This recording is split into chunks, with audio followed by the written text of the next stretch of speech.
My name is Rada.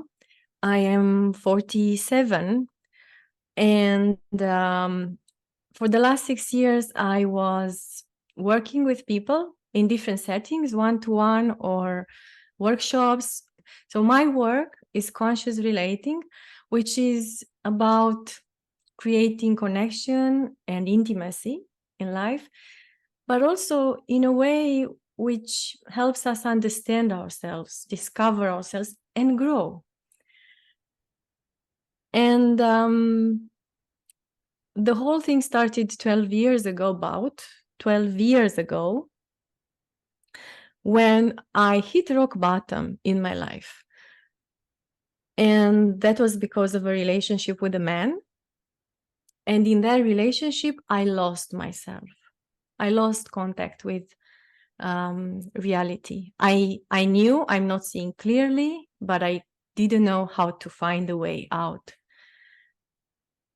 It was bad. Then it affected my job and it affected my my health too. So I decided I need to do, I was desperate. I wanted to do something.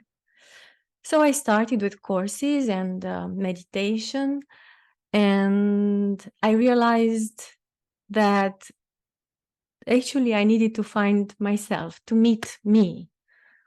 That was what I was missing. So I started on this journey of healing, I could say, with a lot of inner child work. And Georgiana, you know what kind of work, and a lot of meditation. And it felt really good. It really felt like a homecoming. And then, I was just feeling life was getting better every day. But at some point I felt, I want relationships. It's nice now that I feel better about myself. How about a relationship? And I realized it was still difficult. It was still difficult for me.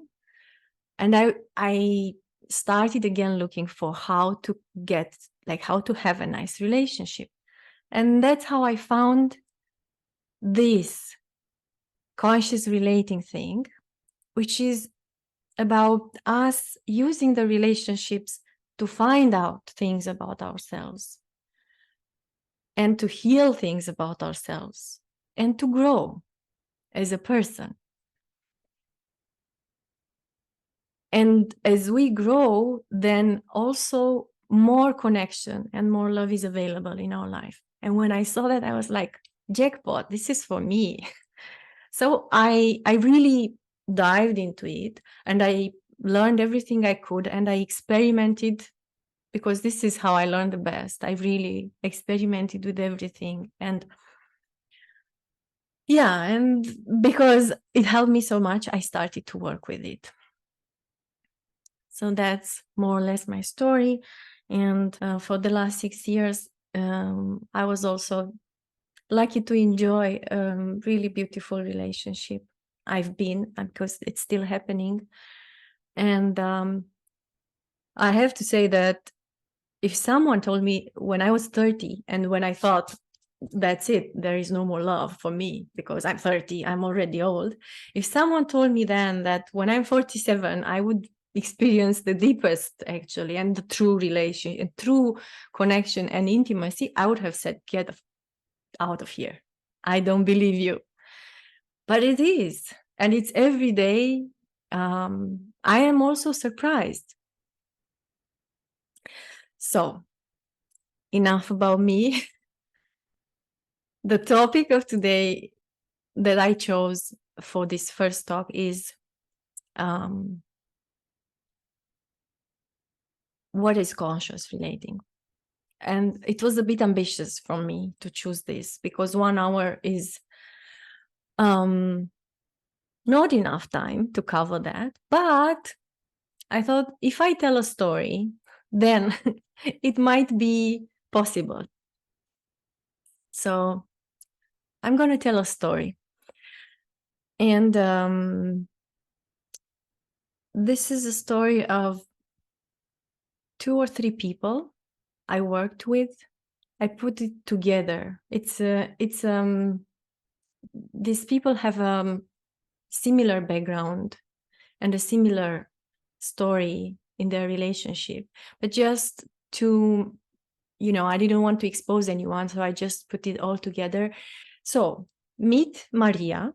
She's 32-year-old. She's a woman who has been in a relationship for 2 years. And she is also with a job that is very demanding, very rewarding too. But it's demanding and stressful. So she is in this relationship, but she finds life is hard to handle both the job and the relationship, but she's trying. And at the time of our story, she's on a vacation with her partner. And they've been on a road trip for a few days. They are coming to the end of the road trip. And they are at an evening hour on a road which is really bad. They thought it was a national road, good road, but actually it's a country road. And it's very difficult to advance. And they are just 15 kilometers per hour because more is not possible. And they are in the woods. It looks really bad because the night is coming and the fuel in the tank is just very close to go completely zero. So she's at the wheel and she's scared. She's terrified of what's happening, but she's not saying anything. She's just driving. And at this point, he says, Maria, this was really stupid. This was such a bad mistake, such a bad decision you made to take this road. We are now completely lost. And at that point, what happens is that she doesn't speak to him. She doesn't say anything to him. She closes in. She shuts her out. She shuts him out. She closes in. But what she gives out is a lot of aggression, a lot of I hate you right now. It's clear, it's not in the words, but it's so much in her energy. Because what's happening inside is this. She is telling herself, as if she's talking to him, you never take any responsibility. You never make any decisions. You let me take all the decisions. You let me do all the work in this relationship. I am bringing the money, I am doing the groceries, I am doing the laundry, the cooking, and even preparing the vacations. And you are just sitting there, and it's easy to criticize. That's all going on inside. So then, for the rest of the road, no speaking. He can feel the energy, he can feel the punishment. And somehow they make it to the village, they get the tank full, and they make it to home. They really drive home after this. They don't speak with each other for 2 days. But then, because it's difficult to stay in this state, they start talking. But they never talk about what happened. It's just, okay, let's speak again. This is too much. The whole thing is just a reflection of what is happening in their relationship. So it goes on for a while, and in 1 year, approximately, the relationship breaks down and they separate. So that's the unconscious way of relating. So that's like, this is something that would happen to Maria normally in such a situation. This is how she would react in such a situation. And I mean, it's easy maybe to jump and judge either of them. But the thing is, we are, most of us, and I include myself here, we are most of us relating in this unconscious and dysfunctional way. And I look on Facebook and Instagram, and it's full of pictures of people who are happy in their relationship. But take 2 days, be at home with them for 2 days, or go on a vacation with them, and you see it's not well. So I just wanted to give this scenario because this is what happens for many of us, well, in different our own different unconscious ways. I want to share with you now a scenario when conscious relating is part of the game. So let's see what happens. We are back there. They are in the woods and it looks bad and he just dropped the bomb. It's her fault. And at that point, she goes in and she notices how much she's criticizing him. That he didn't do that, he didn't do that, he didn't do this, and so on. But then she's curious and she can ask herself, but is this true? Is this what I'm telling myself about our relationship? Is this true? And then she can see that actually, yes, there is an imbalance in their relationship. But in those 2 years of relationship, she didn't, she offered everything.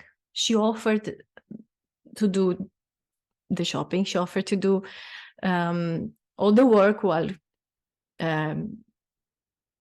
he could do something lighter. And there was no room for him to step in. Of course, he could have been more like, I want to do it. But the truth is, she never asked. She never asked for help. She never gave him the chance to be the first one to do something. So she starts to see, oh, this is something. This is something. I am also doing something. I'm also contributing to the situation.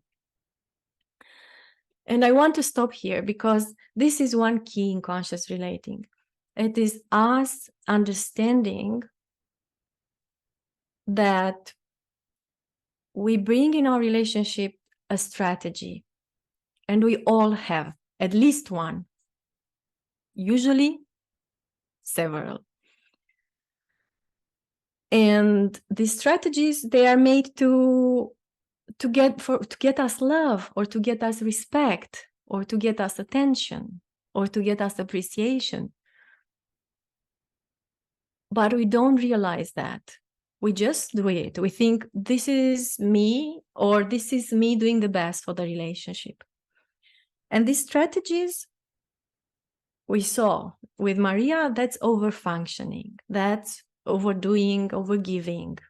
That's her strategy. Putting more than the other person. There is another strategy. Again, it's unconscious. It's not that we make a plan for it. It's to be the dominant part in the relationship. And then we are always ready to attack, to raise a voice, or to criticize, to put the other person down. And then there is the people pleaser kind, but in the relationship is really the partner pleaser. So someone who is agrees with their partner or with their friend proposals, no matter what. They don't even question whether they are comfortable with it. They just go with it. And then another strategy is that we become like the victim. So we take the role of the victim, which is interesting. Is actually a very powerful role. It might sound like, oh, poor her or poor him, but it's not like that actually. Because when we take this position as a victim, we are kind of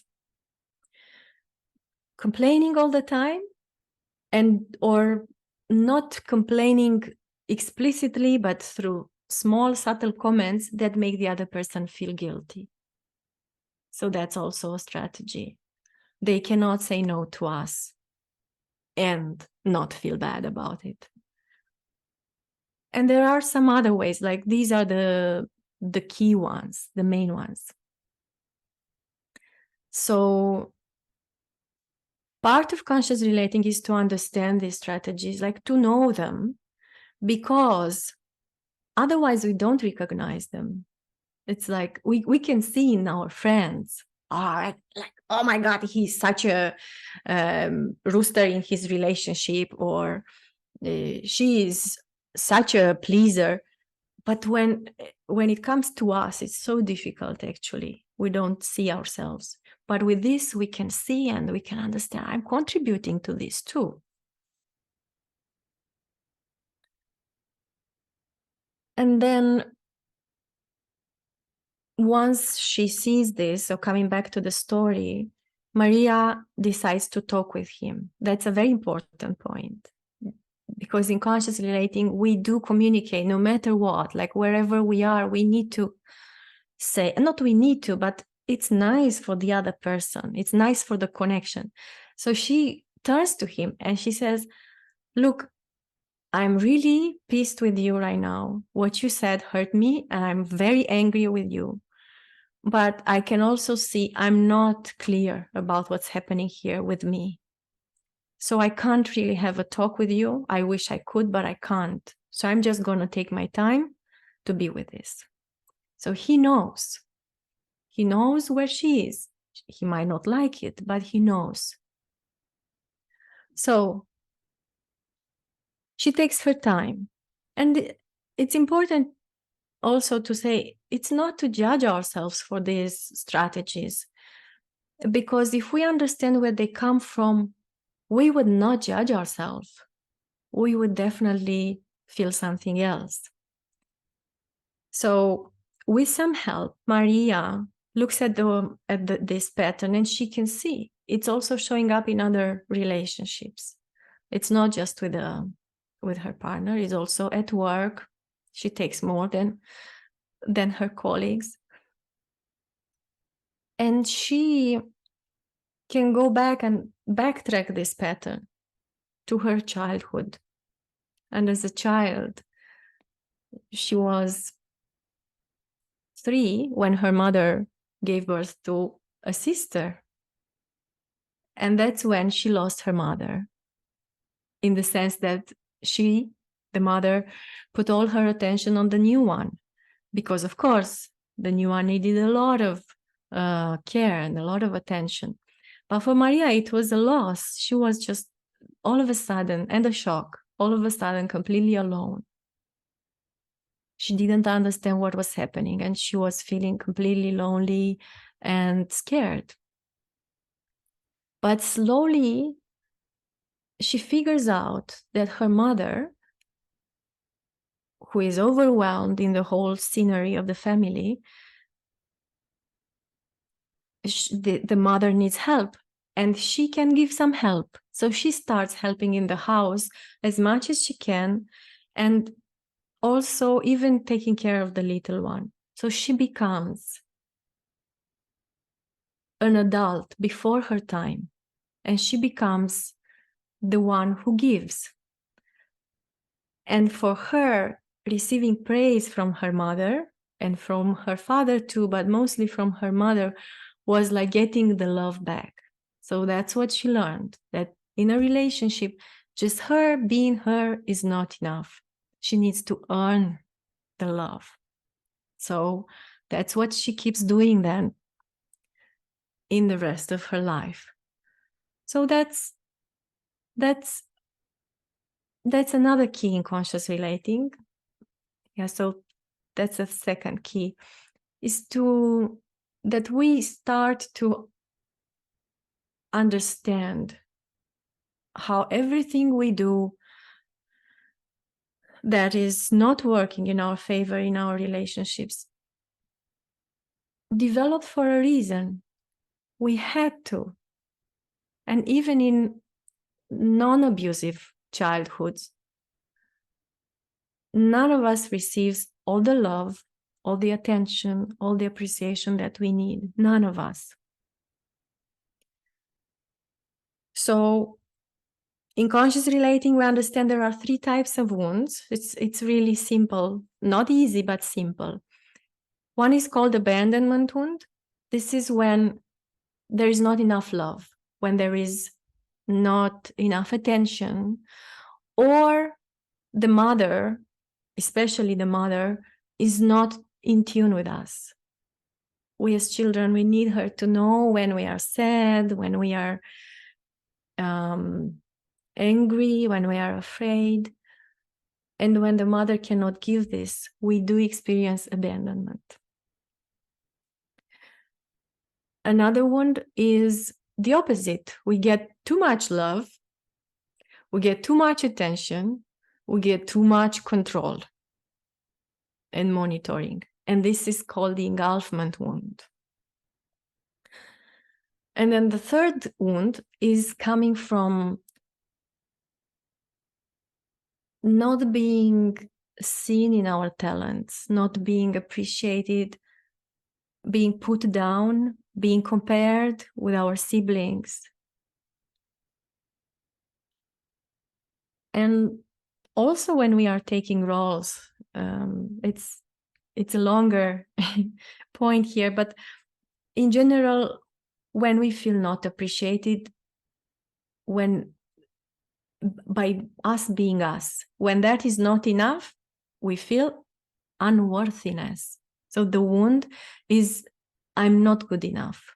That's the third wound. So abandonment, engulfment, and I'm not good enough. Yeah, so we learn about these wounds. We learn how they show up, and then we can backtrack in our life and understand, oh, that's where I'm coming from. This is why I act the way I act in my relationships. And we also understand how they then show up in our adult life. So going back to Maria, her wound is basically unworthiness. So she feels she is not enough unless she does more, unless she gives more. And that is, on one hand, is good to see. On the other hand, of course, it opens some feelings. It's not the easiest thing to discover, but we have tools to bring to this little girl or to a little boy the compassion he needs to heal from that situation. And when we heal from that situation, then we naturally start behaving differently in our relationship. So that's also a part, but I'm not going to go too much in it now. So going back to Maria, she, after understanding these things about herself, she does something, and that's important. She goes talk with her partner. She goes talk with him, and she says, I looked into what happened. I see I have a lot of frustration for the way things are between us.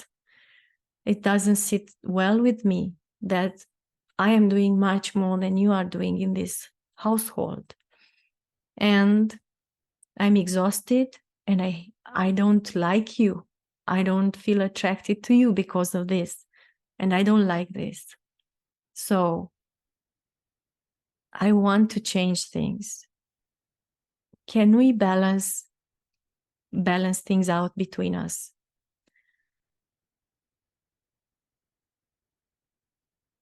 And then, because there is love between them, he says, I am so glad you brought this up. I mean, I didn't know I needed this, but I realize now I really needed to hear this, because I am not happy with the situation either. I feel like I'm your child. So I do agree to do something about it. And I need your help because I don't know what I can do. I never had such a long relationship. I don't know what to do in the house, but you can help me find out and tell me what to do and when to do. So they together find a way, and things change, and it's really then possible for them to see each other in a new light. He doesn't feel like the child anymore. He grows up, he becomes a man again, and she doesn't feel so exhausted and like the caretaker. And then they see each other in a new light, and they fall in love actually again with each other. So what Maria does in this situation is she takes action. And I want to say this is the third key to conscious relating, is actually taking action. It's not just seeing and understanding what I'm doing in my life and where it's coming from. That is good, and that is opening the door for healing. But when we take action, then it's like healing on steroids, if I can say that. It's a little bit forced, but it's just so powerful because, well, think about her.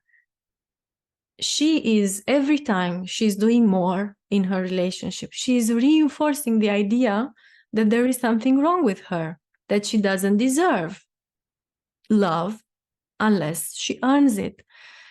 The moment she stops that, she stands up for herself. She invalidates that belief. She starts to live in a different world in which her just being her is enough.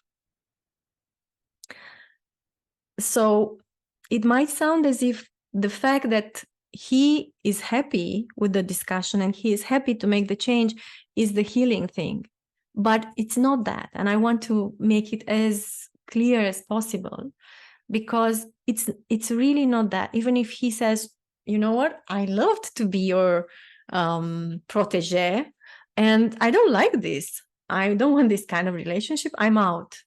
It can, even if that happened, the fact that she stood up for herself makes the difference inside of her.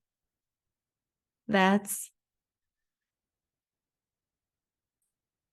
why I never promise people I work with, I never promise you're going to get that man or you're going to keep your wife, because we never know. That's the truth. If we get to be authentic, we might rock the boat so much that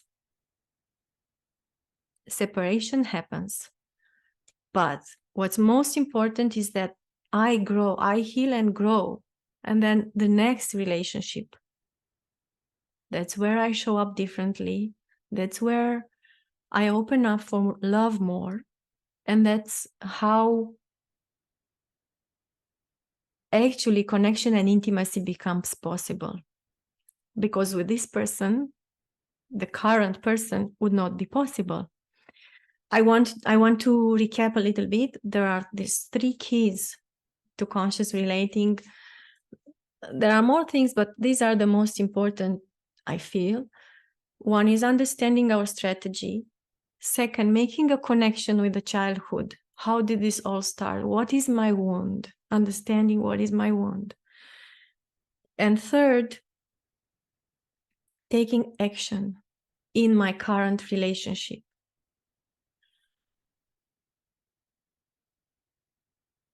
Or lack of relationship. And these actions depend from situation to situation and from wound to wound. Can be, a clarifying discussion like Maria had, but it can also be for someone who cannot find a partner, we can go back and understand what are the fears, why that is not possible. But then the action might be go out and date, for example. Or it can be to ask for help. It can be to share something very, very intimate about myself. It can be about apologizing. And there is a specific situation where action is actually stopping your current action. And that's when we become very attached to someone who feels engulfed by us, feels suffocated, and we still keep on going after that person. And I mean, usually women do that, but I know also men who do that. And at that point, we are chasing, we are texting, we are arranging dates or forcing dates. We force our presence somehow in that person's life. And there, that's usually coming from the abandonment. And there, the move is to actually not move at all, stop all that, and just feel the want. That's the conscious scenario. And I hope this made some, that it brought some light to what this work is doing in general. And of course, there is a lot more to say, but I wanted to stop here and just ask if you have any question or observation or something to share. Yeah.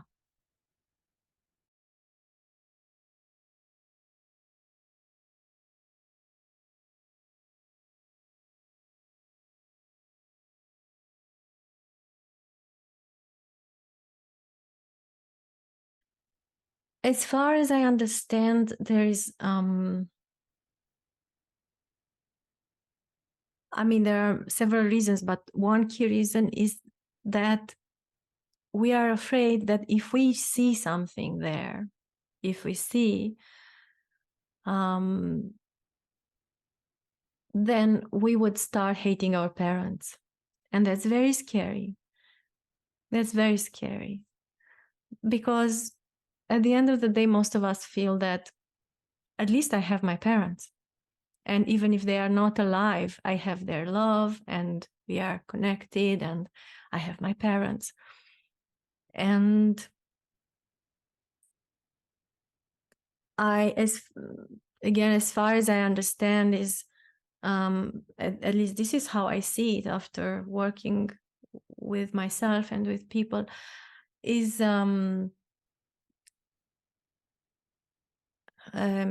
it's not that they did something wrong. It's to understand that parents always do the best they can and the best they intend. But they are people and they have their shortcomings. They never hate their children unless they are psychopaths, and this is rare. But it's they always do the best they can and with the best intentions, but they have limitations. And the more I look into my parents' history, which is a good exercise, the more I understand them, the more I understand why they couldn't give me what I needed. And that's the thing, that we might get, for example, we might get their presence. We might get gifts from them. We might be even spoiled. But if the parent is not in tune with us, and every time we are sad, they are trying to cheer us up, or every time we are having a tantrum, they push us in our room away from their sight, that is a big hurt.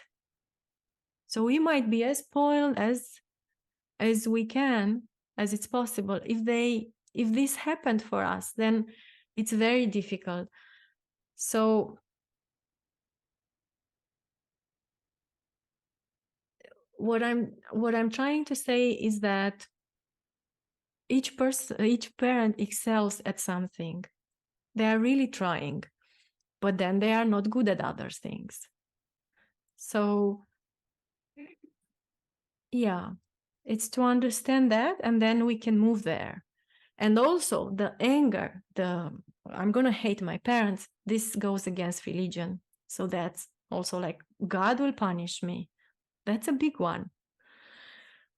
But if we understand that, yes, we might get angry, but that's a stage, then it's different. We might get angry and it's a stage, and I kick a pillow and I scream and I shout and I just have a tantrum. And then this anger dissolves and I get to the other side. When I get to the other side, I have compassion for me and I have understanding for my parent too.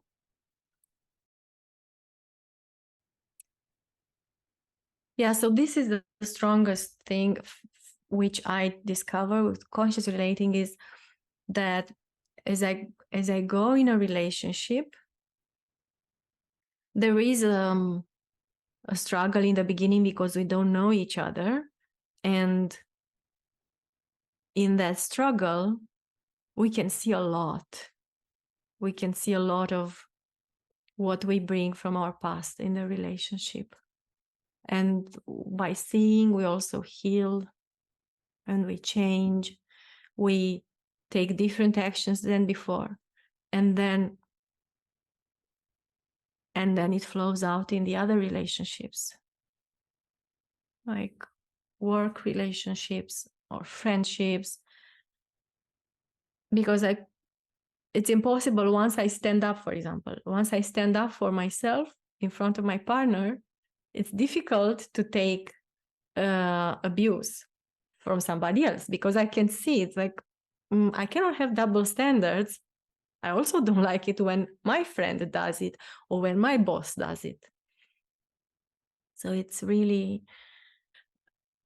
I feel relationship can make us grow bigger.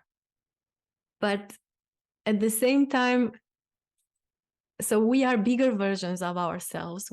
In the sense of we show up more in the world. But on the other hand, is also humbling, because we see ourselves in our vulnerability and in our sensitivity, and we start to feel, oh, the other people also have their vulnerability and sensitivity. And then, so in a way, we are bigger like that we show ourselves more, we are more visible. But on the other hand, we are smaller in the sense that we'll give people space to be.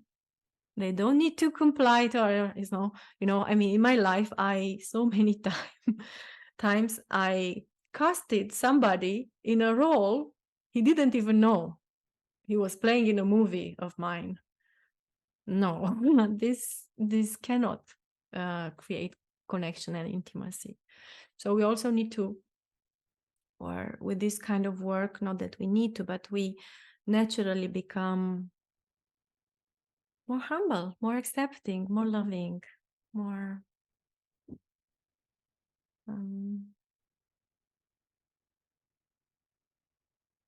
compassionate.